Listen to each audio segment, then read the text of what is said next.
So I wanted to come on here and make a video just to kind of update the channel and direction it's going in. Moving forward, I'm not really going to post the children like that. I think I'm going to get away from family content altogether. I may post a trip here and there, but I think my children are in the season of healing and getting over some terrible things. So I'm going to respect their privacy. And if I do post something, it'll be vague or just a quick update. But, and I am taking the channel in a more conscious or spiritual direction. So I'll be talking about manifesting and alchemy and all those things. Speaking of, I do have a video coming out regarding amplifying your frequency to call in what you want a lot sooner. But I wanted to come on here and talk about, or really ask a question. I wanted to know how people who have done horrible things, how do you go on living like everything is okay? How do you do this? To the people that have, and the horrible thing could be anything that is of magnitude that weighs on your heart. Like, what is it that you tell yourself to be able to sleep at night?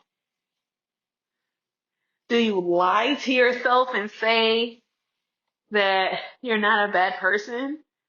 Or, because technically, in a spiritual sense, there's no such thing as good and evil. It's choices. Choices are good and evil. Can't really categorize a person. But how do you do this? Also, how do you forgive someone who was just done so much? How do you do this?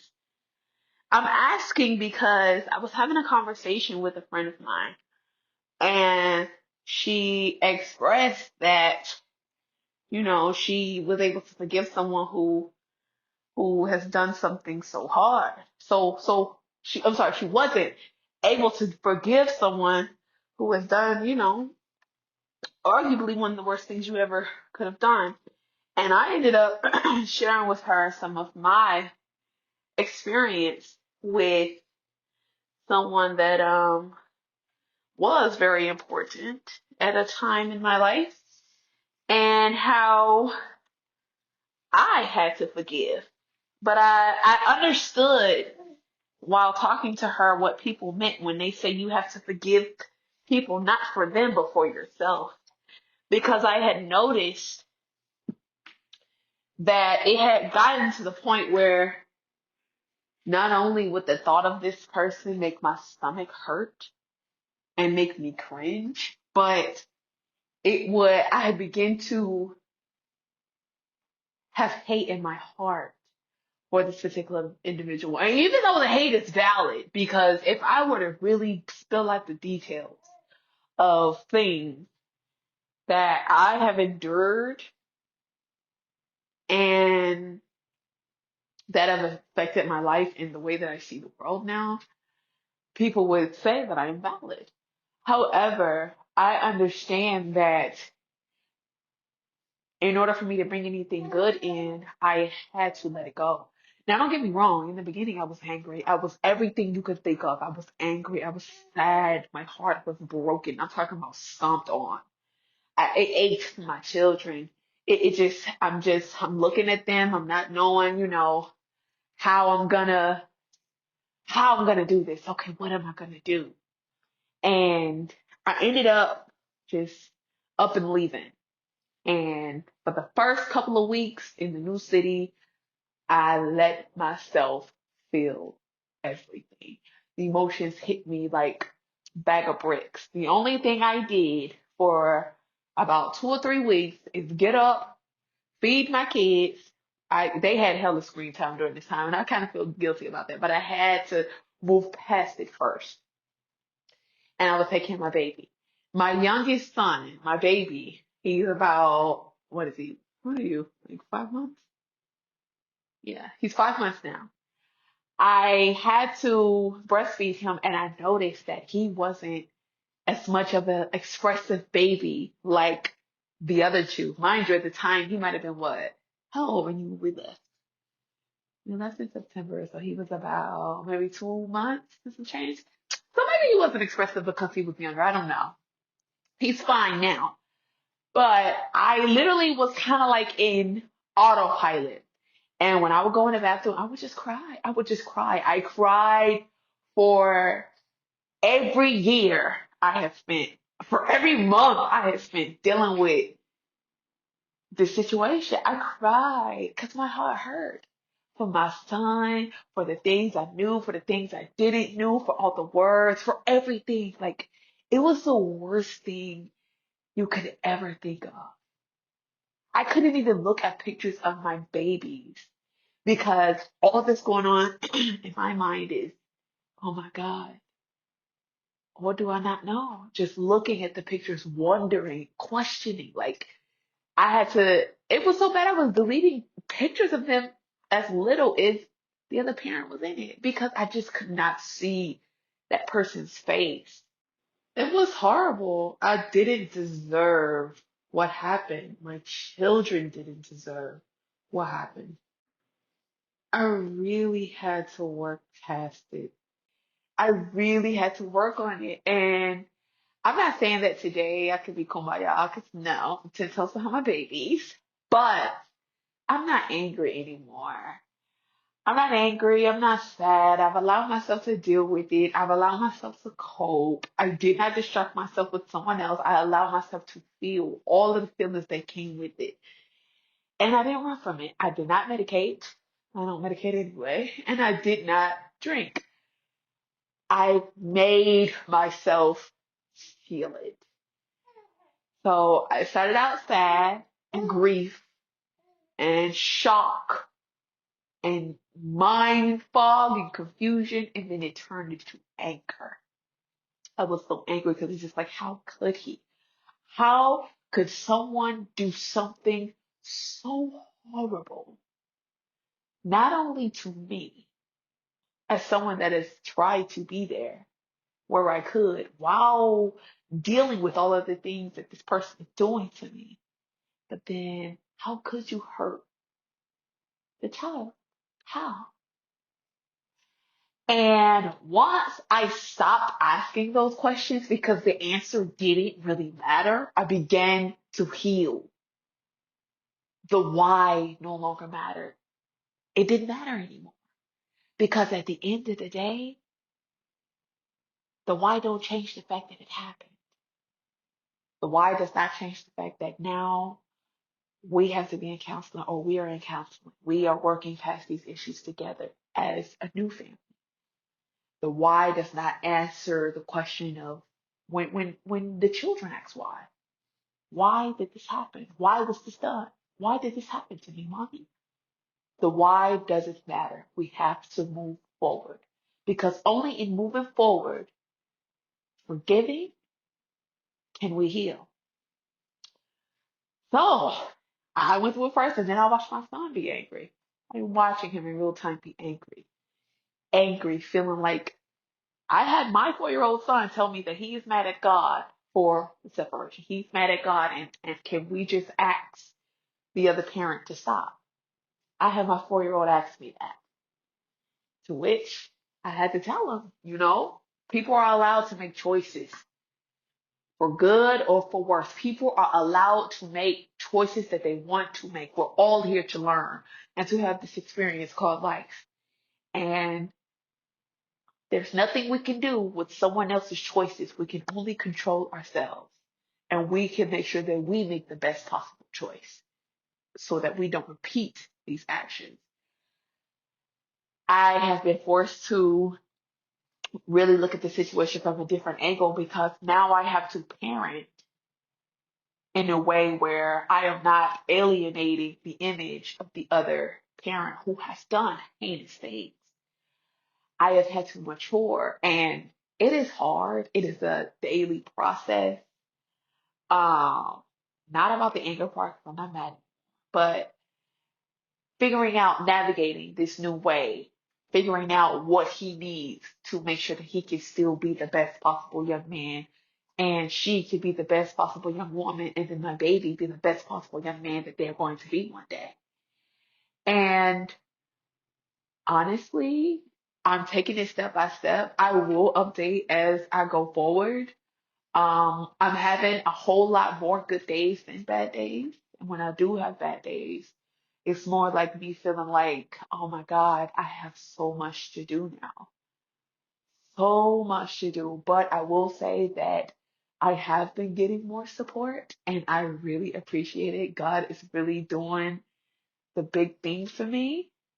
And things have been working out in ways that I didn't even imagine. I'm literally just watching things work out for me, and it kind of feels it's definitely a relief after going through so much, and it makes me not feel so targeted because after getting over that why me because for a while I kept asking the same question, and then I realized I learned the greatest lesson that I probably would not have learned had it not been for that situation. And I'll reveal the lesson a little bit later when I am better at practicing it.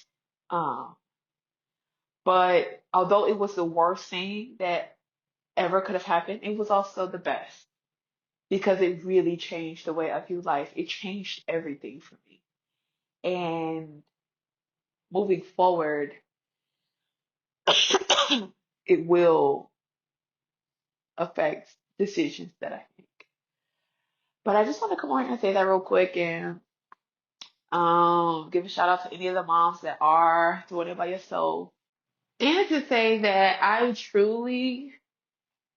don't have any hate in my heart. And I did not think, you could not have told me that in October. You could not have told me that in September. You could not have even told me that in November.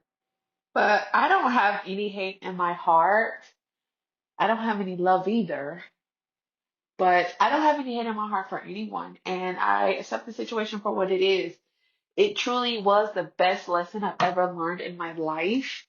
It's unfortunate that that's what it took for me to learn the lesson, but I was warned along the way just about decisions and choices that I was making anyway, and I did not listen. Um, so that also played a huge role. Because it's just like if I had listened, I would not have endured any of it. But I guess that's what it took for me to learn the lesson. And honestly, since the situation has ended, I've been able to live in a new city. I've been able to come and go. I have touched so much money, as I said already. And I've also organized my life. Now I'm thinking a little bit differently. And I've also taken things from the situation and the person. I was never business minded. And now that's all I think about. I don't, that's all I do from having multiple side hustles, figuring out my talents, offering services, people trusting me and paying me to do spiritual work for them. I have started a business, multiple businesses. And so that was good that came out of it. And then, of course, my beautiful children. But it was the biggest lesson ever. And I had to forgive that person.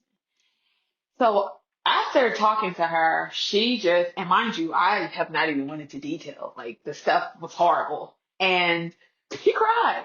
She cried and she gave me a hug and I told her, hey, no, I'm still standing. I am still standing and I'm burning brighter than ever because now I am truly able to be my true, most authentic self with no hesitation. And I don't care if anyone doesn't like it. I don't care if anyone has something to say. I don't care if about people's thoughts, opinions, or preconceived notions. So what? How they feel is not my problem.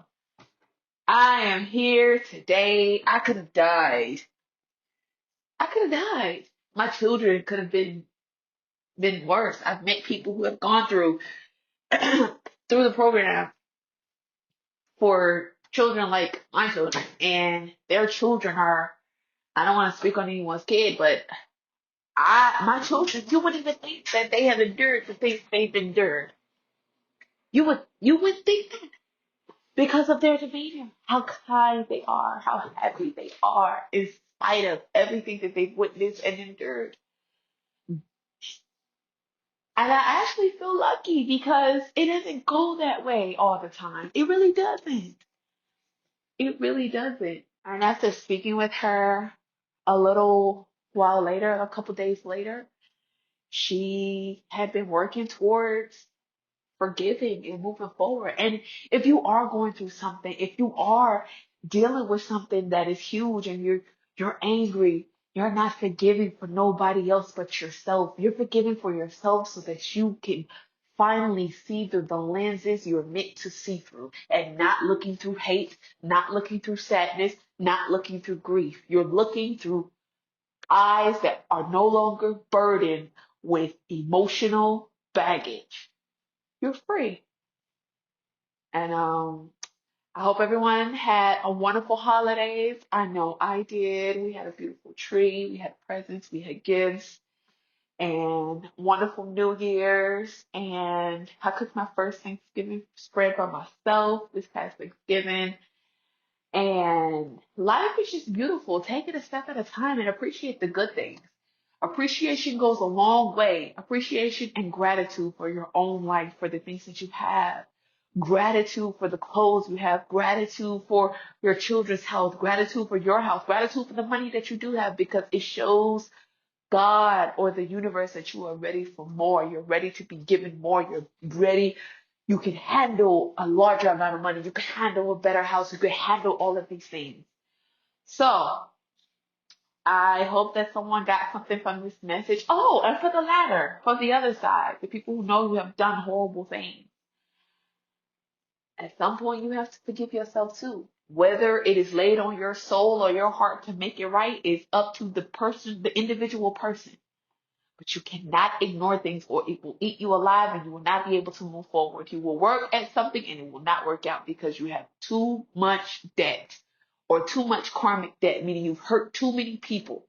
There's too much out. Even if the person has forgiven you and that stuff is still weighing on you, you have to fix it or you'll go through worse. But I hope this message reached who's the group is supposed to meet.